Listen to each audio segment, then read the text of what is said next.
G'day there everyone, and welcome to another episode of Hooked on Sport. This is the only place you need to go for your regular insight into what's making news and what should be making news on the playing fields around Adelaide and beyond. It's October 1. The AFL Grand Final is behind us and the summer sports are set to take hold. It gives us plenty to discuss, preview and prepare for. And to lead us on this journey through the most remarkable SA sporting yarns of the week, from the elite to the grassroots, is this state's undoubted local sport expert, Ben Hook. G'day, Hooky.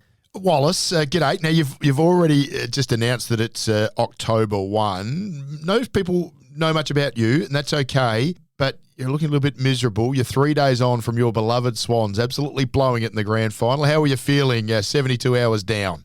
Like a lot of other supporters of AFL teams, we are looking to 2025. Yeah, my goodness, they were disappointing, weren't they? It's obviously not the purpose of our show. We're very much focused on South Australian sport, but gee, I felt sick for every Swans fan because they were particularly underwhelming. I've got no surprise that you're a bit disappointed, but hey, let's talk about all of the positive things, and in particular the positive things that are going on in South Australian sport, mate. So what's caught your attention this week, Hooky? Well, I'll tell you where we might start, Wallace. I want to tell you the story of who I reckon right now is the best dual athlete across the state in South Australia, and she doesn't play AFLW, which has routinely been the home of top-class dual athletes. So Emma de Broughe is her name. She's the opening batter for the South Australian women's cricket team. She can bowl a little bit of medium pace as well. She plays with the Melbourne Renegades in the WBBL. How about this? Last Friday night at the Hockey SA Awards, she won the Sandy Pisani Medal. So Wallace, just to explain, that's essentially the equivalent, hockey's equivalent of the McGarry Medal. So that's how good she is. And she didn't just win it, she absolutely won it in a canter. She only played 13 of the 14 games. She polled in 10 of those 13 games that she played. She picked up 27 votes across the 13, had 25 votes in 10 rounds, and wait for it, she had enough votes at the halfway point of the count to actually tie to win the medal. She won it by 9 in the end, so it was one of the most dominant counts you've ever seen. It was pretty much decided, confirmed with 4 rounds to go. So isn't it amazing that we have this young athlete, 24 years of age she is, who could be an absolute superstar of hockey, except she's busy playing professional cricket. What a super talent she is. She's an amazing story. Wallace, I'll tell you a little bit about her. I reckon 2020 and the COVID period, which we all had changes to our lives, but I reckon maybe for Emma, it was more profound than anyone else. So I reckon she was destined, had her heart set on going to the Paris 2024 Olympics. But if you remember at the end of 2020 and the end of 2021, the National League hockey season, known as Hockey 1, had to be cancelled both years. They just don't have the resources to be able to pull off those sorts of quarantine hubs and those things that we saw run very successfully by the bigger sports, the AFL, the NRL, and of course the cricket as well. So she didn't get an opportunity to play National League hockey for 2 years and played National League cricket in the WNCL, which is the 50-over competition, and the WBBL, which is the 20-over competition. She got to play during both of those periods. And so she became a professional cricketer really on the back of the fact that there was just no professional hockey or no elite level hockey for her to play. And what a decision that has been for her. And she's moved on to great heights, Wallace, being not only one of our state's best cricketers, but in her spare time, one of the state's best hockey players.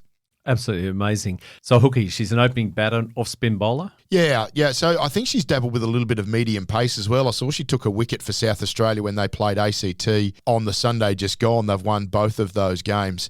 She's a very slight girl. I don't like to talk about women's physical stature at all, but she's probably been someone who's seen as technically very correct, but not particularly powerful. But she's starting to develop some real skills of clearing the infield now. So I think she's going to be an interesting watch with how her game develops. She'd be the prototype test cricketer, I think, or long-form cricketer from a women's perspective, but they really don't play that form of the game. So Emma's certainly being encouraged to get more aggressive at the crease, and that's going to be fascinating to watch how she blossoms in that regard, because only 24, she's got so much upside ahead of her, and I'm really looking forward to seeing whether that develops as a T20 player or as a more long-form 50-over player, potentially heading towards some international test cricket.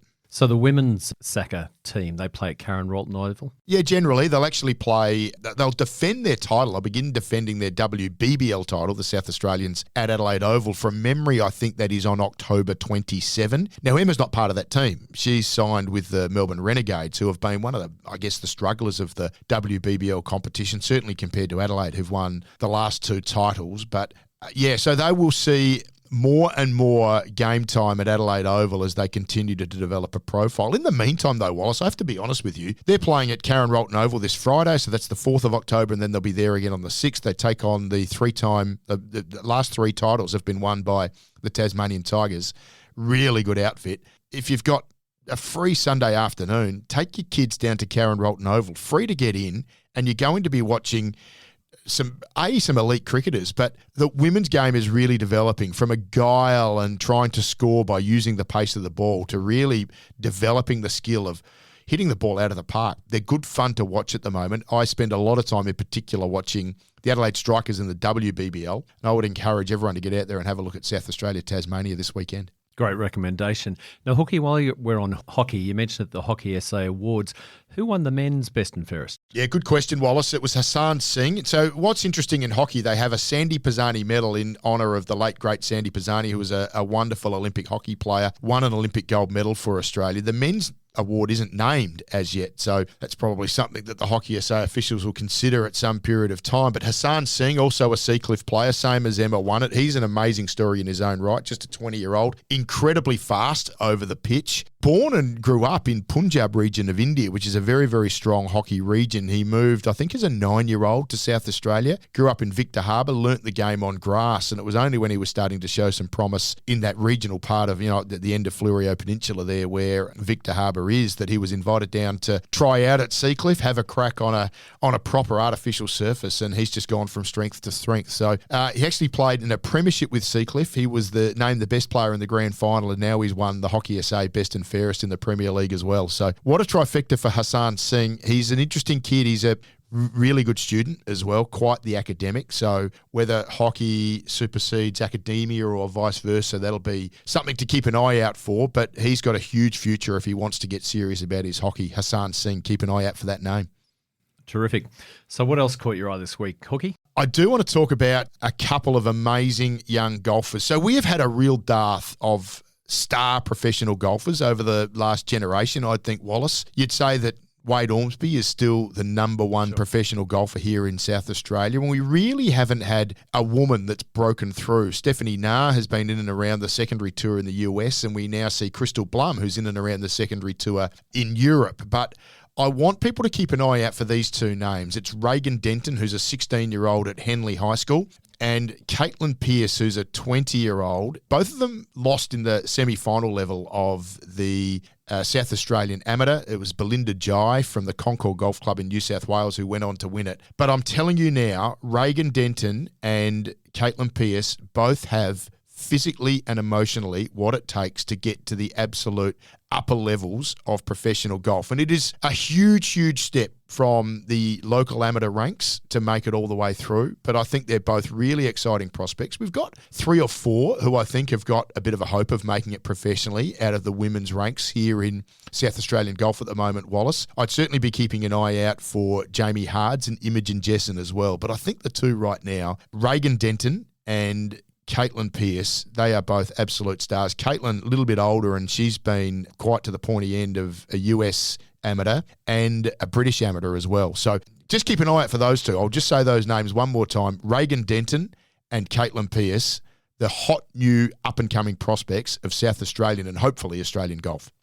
Hooky, you've highlighted a couple of elite players in golf, the up-and-comers. I believe you've identified one in footy as well. Yeah, no, you're absolutely right, Wallace. So Emma Rasheed has just won the best and fairest for the Sturt Football Club. That was late last week, that presentation. Of course, Will Snelling winning the men's. Emma Rasheed is going to be someone to keep an eye out for. My goodness, still a teenager. She's the daughter of Roger Rasheed, the famous tennis player and coach. Roger, probably less known, actually played a little bit of footy for Sturt himself. So multi-talented athlete, Roger, but certainly with his roots in tennis, very good player and an incredible coach and an analyst of the game. But my goodness, his daughter, India, one of the most exciting prospects in Australian football, not just South Australian version of it. She's tall, she's agile, she's a high possession getter, she's a very, very good overhead mark, but her absolute one wood, if I want to use another golfing term, Wallace, is her left foot kick. It is powerful, it is long, and it is deadly straight as well. She played for Sturt in the SNFLW over the course of the last season. Now, that finished around about the middle of the year, but she actually went through and had 20 disposals plus in every game bar one. And for someone who's probably around about the 6 foot mark and can play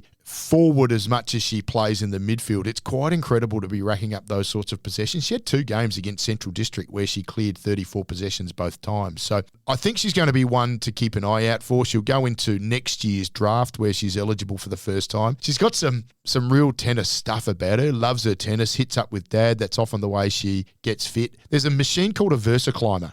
And no one really in modern sport uses it anymore except for tennis players, because it's a very good way of getting your legs moving without actually, pounding the pavement, if you like. Well, Roger has India on the VersaClimber for hour on end. So, but poor old India having to deal with that VersaClimber. So, Emma de Broughe, she's currently playing for Sturt. She's almost certainly going to be on an AFLW list next year. Her family's Port Mad, mate. So I have to be honest with you, too. I hope the Crows pick her up. Wouldn't that just be beautiful? The Swans, Hooky. Wonderful family, the Rasheeds. Of course, Ataf is her auntie, who's been very heavily involved in the Port Adelaide Football Club and more recently major events in South Australia. But keep an eye out for the name, Emma de Broughe, Wallace. Fantastic. Now, Hooky, you also you're talking about a father and a daughter and their sporting pursuits. Talk to me about the 100 Club. Yeah, I love this story. I was actually up a couple of weeks ago at the Great Southern League. I was emceeing their medal count, and it was won by a lad called Jesse McKinnon, the son of Robbie McKinnon. But there was another father-son combination up from that night that I thought was just worth reiterating the story. So there's a bloke called Ian Basham who kicked 100 goals in the Great Southern Football League 4 times across his career. He did it twice for Encounter Bay and twice for Victor Harbour. He's a life member of the competition up there, played in 5 premierships. A bit of a legend is Ian Basham. Anyway, his son Sam, who spent most of his life as a key defender, has snuck up and started playing forward in recent years. And this year, he got to the final minor round game of the season, and he was on 85 goals for the year. Well, would you believe he kicked 16? And finished on 101 and kicked the ton for the first time in his career and followed in the footsteps of his father, if you like. It won him the leading goal kicker award for the year, and Dad Ian was the guy who presented it to him on the night at the awards. He was the only person to kick 100 goals across South Australian country footy in the minor round this year. One lad from my Ponga Sellicks did it in the grand final of that same league, but right across South Australian country footy, no one else other than Sam Basham kicked 100. He follows in his father's footsteps. What a cool story. Oh, it's awesome. Okay, there's a local sporting club that broke a 62-year premiership drought. Yeah, Wallace, this is just such a heartwarming story. It's the Woodville Wasps Rugby Club. Began life in 1933. We're absolutely the kingpin club in the 1950s and even the early 60s. They won 3 premierships a row in the 1950s, but they really hit hard times from about the 1970s onwards. They've spent a bit of time out of the top flight league, but they've re-engaged, re-announced themselves in recent years, and they've done that not just in the men's competition, but they've also done it in the women's competition. Their last premiership at A-grade level, either men or women, was in 1962, and the women have just been making this steady build. The men haven't quite broken through yet. Brighton, Burnside, Old Collegians, usually the top 3 in the men's competition, and they haven't quite pierced that membrane, but they absolutely have in the women's. They made the grand final last year and were shaded Southern Suburbs, I think it was, Wallace, but this year played an absolutely sublime final series, won their second semi-final, went on to win the grand final. So Woodville Wasps, 62 years after they last celebrated and tasted premiership glory, they've done it this time around. And what a beautiful modern rugby story it is that it was the women who've taken them back to the top of the tree. So congratulations to the Woodville Wasps Rugby Club. I just love stories like that. That's great local stuff, Hooky. We've got the series Australia versus India cricket series. A lot of South Australians in the mix there. Obviously, Alex Carey and Travis Head. Really interested in your thoughts on the series, but specifically the opening batsman, as Travis Head, it's been suggested that he may be a starter there. No, you've identified it really well, Wallace. That certainly is the talk of the town at the moment, that Travis Head could be opening the batting for Australia when Australia takes on India in this incredible Border Gavaskar Test series that's coming up. In my opinion, it has to be either Mitchell Marsh or Cameron Bancroft. It can't be Travis Head. You cannot try and solve a problem by creating a new one. And yes, they have a problem at the top of the order with the exodus of David Warner, and no one's really identified themselves as the ideal candidate to fill that role. But Travis has become such a match winner as a middle order swashbuckler. I think you're just going to be taking so much away from what is one of the real power spots of the Australian team by moving Travis from the middle order to the top of the order. As the conditions settle, Travis can absolutely rattle opponents, but allowing an opponent the first shot at him in those tougher conditions with the better ball, I think is just a waste of his skill and a waste of what's a really great asset. So one day opening batting, yes, he's doing that job at the moment, and I think it's fair to say that that does bear some similarities, but not many. And I reckon the capacity that Travis will have to face an inordinate amount of short pitch bowling with a new ball on a fresh pitch that he doesn't really have to deal with as a one-day opener or a T20 opener just segregates it enough for me. South Australia's going to, I think, allow him to open the batting in the Sheffield Shield. They have their own concern there. Henry Hunt's going to fill one spot and they're not really sure who's going to fulfill the other. So taking on the role of just giving Travis that opportunity to see if he can fulfill the role is not unreasonable, I think, in the circumstances. But I'll put it to you like this, Wallace. Imagine if you've got a full forward in an AFL game and he's kicked 4 goals to half-time, but you've also identified that your centre-half back's struggling a bit with the opposition centre-half forward. The one bloke you wouldn't put there is your own full forward. He's going to kick enough goals to win you the game. And I just reckon it's the same with Travis Head. You've got to leave him at number 5 and let him score you enough runs to win the game that can actually overcome the problem that you potentially have at the top of the order. So certainly from my perspective, if we see one thing, it's Travis Head remaining where he is and where he's become one of the most dominant players in world cricket, batting at number 5. I'm interested in when you were talking about the different pitches. Obviously, pitches are set up differently, 2020 one day versus the longer form 5-day test matches or state games. Are the pitches different when they're set up for a state game as opposed to a test match? Yes and no. In Adelaide, in particular at Adelaide Oval, you will find that Damien Huff, the groundsman, will try and prepare basically an identical wicket. Now, they're all drop-ins and they all have slightly different characteristics, and you obviously deal with the fact that you could have had some very, very different weather conditions in early October that you might experience, say, at the end of February. But certainly from a South Australian perspective, you're going to find the wickets are pretty much identical. However, there are situations where across the Sheffield Shield, it's absolutely imperative that you get a result, and you get a result inside 4 days to be able to maximise the points. Whereas test matches, certainly from a commercial perspective, venues like to see them go 5 days. So, yeah, there are some differences in wickets, but there are also some differences as well between a one-day wicket or a T20 wicket and a test match wicket. A test match wicket starting on day 1 needs to be able to last 5 days. A one-day wicket, by the following day, it can be a bit old and tired, and that's not really going to be a problem. So, yeah, there are some vast differences between what Travis experiences as an opening batter with white ball cricket and what he would experience as an opening batter in red ball cricket. And I think those differences are quite profound. Hooky, as we're closing out the footy season, I know that West Coast have just recently appointed a new coach. What are you seeing in South Australia, in particular Port? Yeah, Andrew McQualter, the new coach of the West Coast Eagles. I thought that was interesting that he's been heavily involved in the Richmond Football Club, and the West Coast Eagles are about to make a raid on the Tigers. So probably just opportunistic, if you like, that they've gone for a Richmond identity as coach who's going to be pretty happy to bring those guys with him. Yeah, Port Adelaide's going to be an interesting chat over the course of the next couple of weeks, I think.